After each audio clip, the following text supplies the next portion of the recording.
श्री शिवाय नमस्तुभ्यं। आपको पहले भी कथा में कहा, जिस नारी का कमर दर्द होता हो, घुटने दुखते हो, डॉक्टर बोल रहे हो घुटने बदलाओ, कुछ मत करो। शिव महापुराण का एक काम करो, रात को 12 बजे शंकर जी के मंदिर की बेलपत्र उठाकर उसी शंकर मंदिर का शिखर देखकर चबा चबा कर रात को 12 बजे खाइए।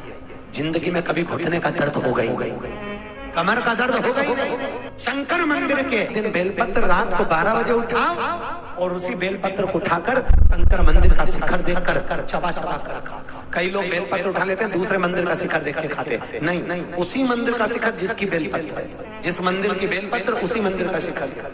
जिंदगी में कभी घुटने का दर्द, कमर का दर्द हो ही नहीं सकता। घुटने बदलना नहीं। डॉक्टर बोले कि बाईपास करवाना पड़ेगा, शरीर की नाड़ियां चौक पड़ी हैं। डॉक्टर ने बोल दिया आप आ जाइए, शंकर जी के मंदिर पर बैठकर श्री शिवाय नमस्तुभ्यं कहकर शंकर जी के मंदिर में घी का दिया लगाकर एक बेलपत्र शंकर जी पे से रोज उठाओ। 11 दिन तक लगातार एक बेलपत्री को शंकर जी के मंदिर पे ओटले पर बैठकर खाओ। आपको जिंदगी में बाईपास करवाने की जरूरत नहीं पड़ेगी, नाड़ियां सब खुल जाएगी। नाड़ी चौक भी होगी तो खुल जाएगी, फिर वापिस चेक करवा। शंकर जैसा दयालु दुनिया में नहीं हो सकता साहब। ऐसा मेरा भोलेनाथ है, ऐसा मेरा दयालु। जैसे 3 तुलसियां होती हैं, पहली रामा, दूसरी श्यामा, तीसरी बिमला। कौन सी? बिमला। 3 तुलसी होती है। रामा तुलसी, श्यामा तुलसी का तो आप दर्शन कर लेते हैं। एक बिमला तुलसी होती है, तुलसी जैसी। शुगर वाला मरीज जिसको शुगर की बीमारी है, अगर वो बिमला तुलसी का चौथाई से चौथाई हिस्से का भी टुकड़ा हफ्ते भर में या महीने भर में एक जरा सा टुकड़ा खा ले तो शुगर का लेवल बराबर रहता है, चाहे वो महीने भर में कितना भी मीठा खाए और डॉक्टर से कितना भी चेक करा। पर बिमला तुलसी का एक नियम है, उस तुलसी को खाने के बाद में शक्कर खाकर देखना पानी जैसी लगना चाहिए तो समझना कि बिमला तुलसी। शक्कर अगर मीठी लगे तो वो बिमला तुलसी नहीं। उस तुलसी को खाया, खाने के बाद शक्कर खा के देखो, अगर वो पानी जैसी लगे तो समझ लो बिमला। गुड़ खाकर देख लो, फीका लगे। मिठाई खाकर देखना, फीकी लगे तो समझ लो बिमला। एक बिमला तुलसी और दूसरा वो सूरजने की फली होती है, सांबर फली, क्या बोलते हैं उसको? सांबर फली। सांबर फली की जो पत्तियां होती हैं, उस पत्तियों के 31 झूमर ले लो। 31 झूमर भगवान शंकर को रात्रि के 12 बजे चढ़ा दो। कितनी बजे? रात्रि के 12 बजे शिव जी को चढ़ाइए और चढ़ाने के बाद उस पर पानी चढ़ा दीजिए। झूमर को उठा लाइए, पानी में उकाल लो, आधा लीटर पानी में 250 ग्राम पानी हो जाए, उसको ठंडा कर शंकर जी को फिर अभिषेक कर दीजिए। एक पात्र में, कटोरे में उसको झेल लीजिए। शंकर जी पे फिर पानी चढ़ा दो, उसको भी थोड़ा सा झेल लो।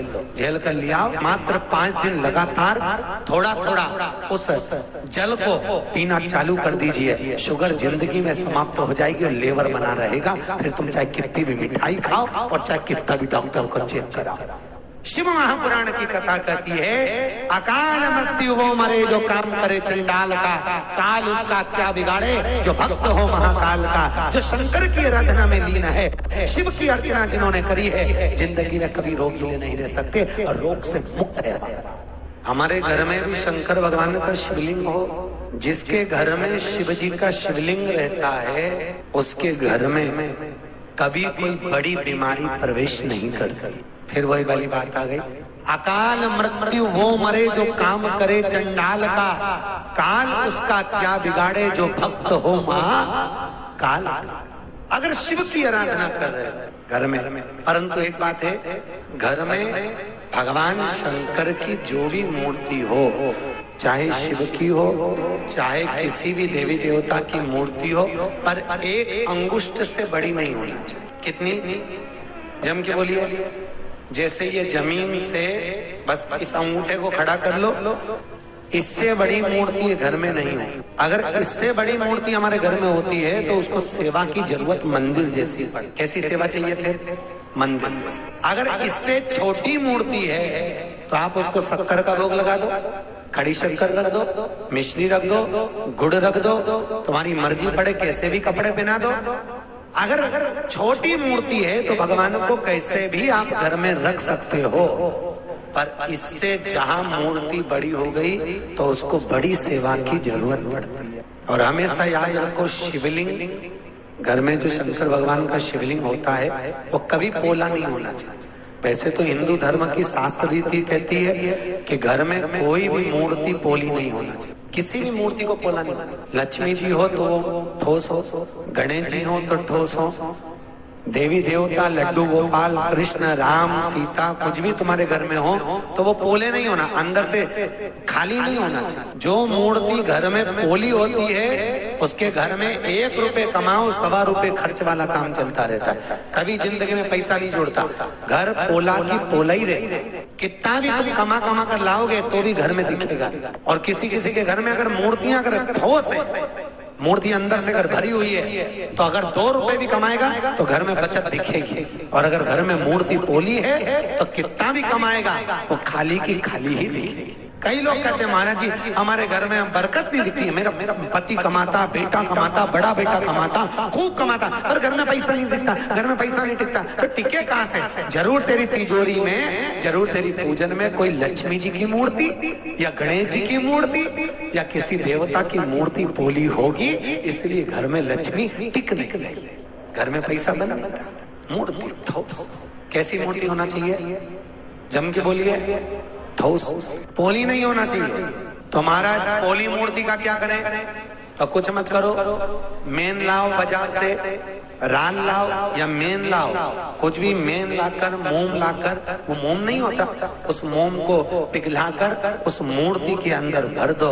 और मूर्ति ये नहीं कि अपने को पोली है तो घर से बाहर निकाले, उसको ठोस करो। अगर मूर्ति पोली रहती है तो 2 क्रम होते हैं, एक तो लक्ष्मी नहीं टिकती, दूसरी घर में कोई ना कोई व्यक्ति एक ना एक बीमार पड़ा ही रहता है। एक ठीक होगा दूसरा बीमार पड़ेगा, दूसरा ठीक हुआ तीसरा बीमार पड़ेगा। मतलब डॉक्टर में कहीं ना कहीं किसी ना किसी रूप में हफ्ते महीने भर में पैसा जाना है, जाएगा, रुकेगा नहीं महाराज। बोला मूर्ति की ठोस, मूर्ति खाली नहीं होती। ये उसी में का क्रम है, जैसे अगर किसी व्यक्ति का कोई काम नहीं बन रहा, बहुत